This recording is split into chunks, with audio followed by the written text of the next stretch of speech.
So we're going to generate the formula, what is referred to as the point slope form of a line. And the point slope form of a line was generated from the slope formula. The slope formula being y2 minus y1 divided by x2 minus x1. But all you have is a point. So we keep x1, y1 in the equation. And then effectively what we do is we multiply both sides by x minus x1. Notice we drop the second subscript because we don't have 2 points. So the slope formula is y minus y1, x minus x1, or it becomes that because we only have the 1 point. And then what we're going to do is we're going to multiply by x minus x1 and x minus x1. And then you end up with x minus x1m is equal to y minus y1, because here these expressions cancel. We tend to like the y's first, so because it's an equation, I can just change the entire side and the other entire side, so it becomes y minus y1 is equal to m times x minus x1. The point is the y1 and the x1, and the slope is the m, so it's the point slope form of a line. Now, we're going to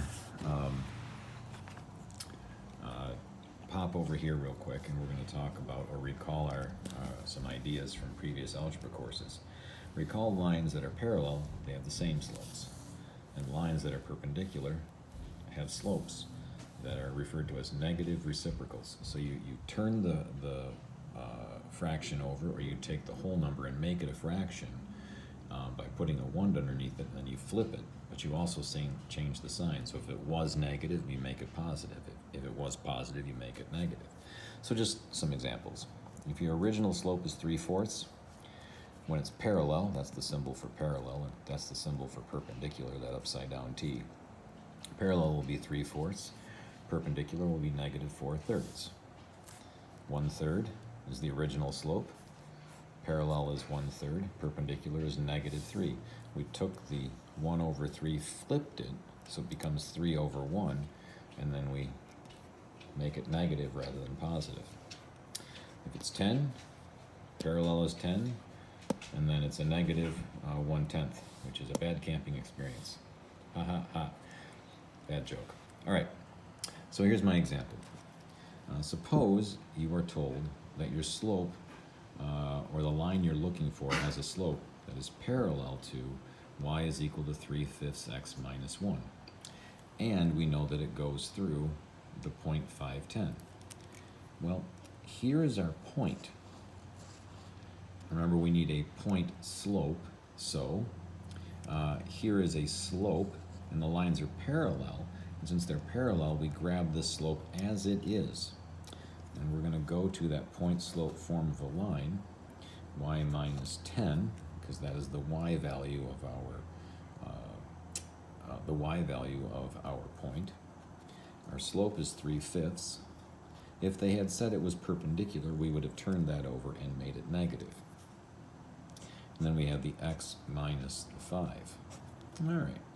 Now, it's generally the case that books will ask you to leave it in slope y-intercept form. So I'm going to distribute the 3/5. So I have y minus 10 is equal to 3x over 5 minus. Really, what happens is you have 3/5 times 5, and you put it over 1, so that the whole number becomes a fraction, so the fractions can play together. The 5's cancel, and then we have y minus 10 is equal to 3/5x minus 3. Well, our goal is to solve for y, so I'm going to add 10, and I'm going to add 10, and I've got y is equal to a negative 3/5 x plus 7. And that is the equation of the line that goes through 510, that's parallel to 3/5, and is in slope y-intercept form. So let me restate slope y-intercept. Here's our slope. Here's our y-intercept. Okay, hopefully that helps, folks.